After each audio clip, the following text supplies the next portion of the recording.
Hey there, Seb Frey the Realtor here. In this video, I'm going to share the big lie that causes sellers to lose umpteen untold thousands, tens of thousands, and in some cases, hundreds of thousands of dollars when they go to sell their home. If you want to make sure you don't fall victim to the biggest lie in real estate when you go to sell your home here in the Bay Area, you definitely want to watch this video.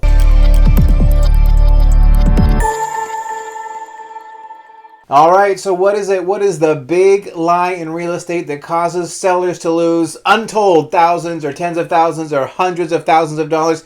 You've probably heard it many times, and I'm ashamed to say that I've even heard some realtors say it. And like all lies, there is always like a little tiny seed of truth, right? Something that the lie is built off of.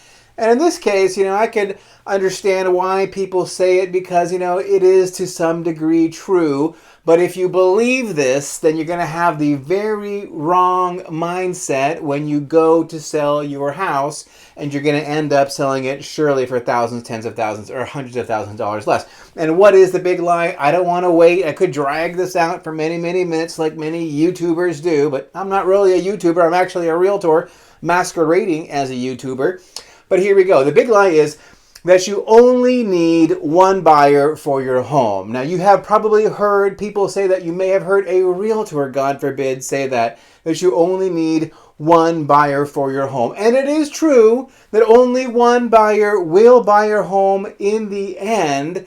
That is true. And so that's what the whole seed of truth to that actually is. Yes, truly, you actually will only have one buyer. But if you do only have one buyer for your home, what does that mean to the sale of your house? What that means to the sale of your house is that you will need to spend a long time, probably, looking to find that one buyer because there are no other buyers. There is just this one buyer out there somewhere that is going to buy your house. And when you have a house for which there is one buyer, in other words, it is a house which nobody else wants. There's nobody else in the whole world who wants your house except for that one buyer. What's going to happen when you finally do have that one buyer identified? What do you think is going to be the dynamic between you and that one buyer? Well, I'm going to tell you how it's going to be. That one buyer is going to look around and he's going to notice, you know what? Nobody else wants this house. I'm the only person in the whole entire real estate market, maybe even the whole entire world, who wants to buy this house from this seller. So what do I think about, the price that I'm going to give that seller? What do I think about the terms I'm going to give that seller? Heck, I know that seller has no other options out there because I am the only buyer. I'm the one buyer, the only person who wants to buy this house. What does that mean for the seller? It means that you are going to have a very tough negotiation with that buyer because that buyer is going to have all the power in the dynamic, right? That buyer could, at any minute, he could just get up and go and make an offer on some other house. And then what would you have? You would have no buyers for your home. And if you want to get your house sold, having no buyers is not really a good position to be in. Now, let's just say that you and that one buyer do come to terms on the sale of your house, right? Like maybe that one buyer came along after not too long on market. Maybe you've only been on the market for here in the Bay Area, like a month would be kind of like a long time, right? So, or 2 months would be like a really long time in the Bay Area. But let's just say it's a month. You're on the market for a month and you get one buyer. Nobody else wants to buy your house. And a month isn't a super long time. In the Bay Area, it kind of seems like forever sometimes, but it's a reasonable amount of time, 1 month. And so, you don't take too much of a haircut off the list price, because it hasn't been that long on market. And so you get, okay price and okay terms. But you know what? The terms are not going to be outstanding, right? The buyer is probably going to have a contingency, right? Because, back in the olden days, buyers would get contingencies. A lot of times buyers don't get them anymore in the Bay Area. But in situations where there is only one buyer, guess what? The buyer is probably going to negotiate a reasonable inspection contingency. And then what do you think that buyer is going to do with that reasonable inspection contingency? That's right. The buyer is going to turn around and rake you over the coals in most cases, right? They are going to come up with like a laundry list of reasons why they need you to discount the price further, why they need you to make some kind of concession like, oh, you know what? The roof is on its last legs, and I'm going to have to get a new roof soon because my insurance is going to like triple unless I get a new roof, or like that electrical panel, right? I mean, I know I'm going to have to replace that. I just found out that my, insurer is telling me they're going to want to see the home inspection after sale. So, I'm going to have to pay like $8,000 to get like a new electrical panel. And by the way, I also noticed that it's a water intrusion issue. That's a little more severe than I thought. And, I got like a bid from like a, crawl space contractor, and that's like $18,000 to stop the water intrusion in there. You are going to be raked over the coals and nickeled and dimed. And you know what? When the buyer finds all that stuff wrong with your house, what are they going to do? They're going to, wield that over you as leverage to get like a big, reduction in price or like a closing cost credit, or they're going to use that to get something out of you. And if you don't accede to their demands, you know what they're going to do? They're going to bail, right? Because they're going to say, well, that seller, they're just being unrealistic, blah, blah, blah. There's all kinds of things wrong with their house.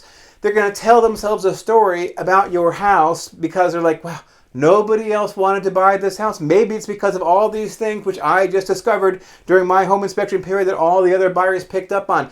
They're just going to bolt, right? Unless they are going to get that concession from you. And because you have no other buyers, because if this one buyer leaves, you will have 0 buyers. What are you, the seller, going to do? You're probably going to want to work with them and probably going to give them most, if not all, of what they are asking for, after their inspection period is up. And that could end up costing you right there tens of thousands of dollars. So this whole mindset where like I only need one buyer, it is very, very expensive to homeowners. Basically, what homeowners are saying when they say we only need one buyer, it's sort of like a roundabout way of saying, you know what, I'm just going to set my price real high and we'll just see if that one buyer comes along who's going to pay that price or close to it. And that is extremely injurious to you, the seller.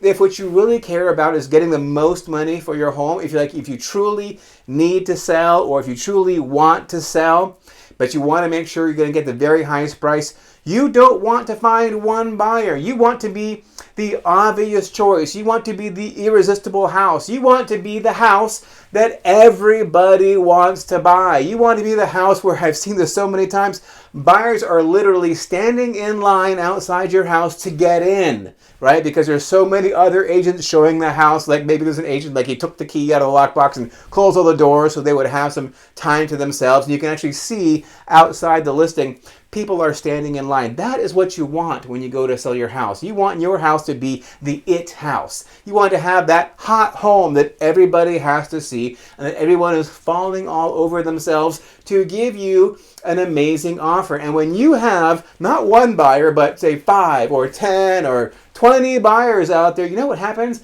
Magic happens. All of a sudden, the buyers are falling all over themselves to give you a really fantastic price and incredible terms. There will be none of this inspection contingency stuff, right?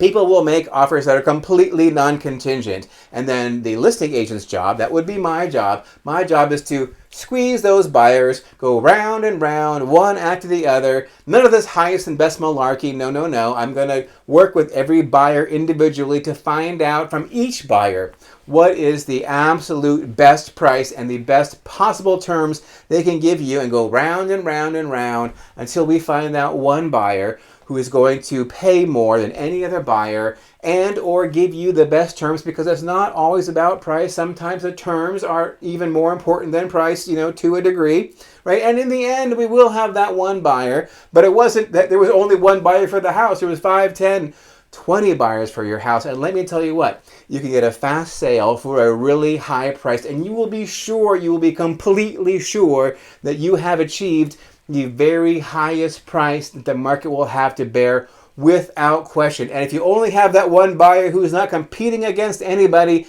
you will never know if you're getting the very highest price, because the highest price possible comes, I believe, most of the time, almost all the time, when at least 2 buyers are competing against each other to give you the very best price and terms. So that is the big lie. You Don't only want one buyer. That is a huge lie. Don't fall for it. You want to put yourself in a situation where you have many, many buyers for your home. It's going to be a fantastic experience for you, and you are going to love selling your house. I guarantee it.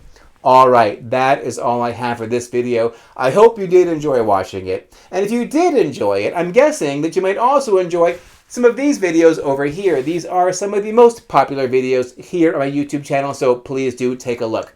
All right, that's all I have for this video. Thank you so very much for watching, and please stay tuned.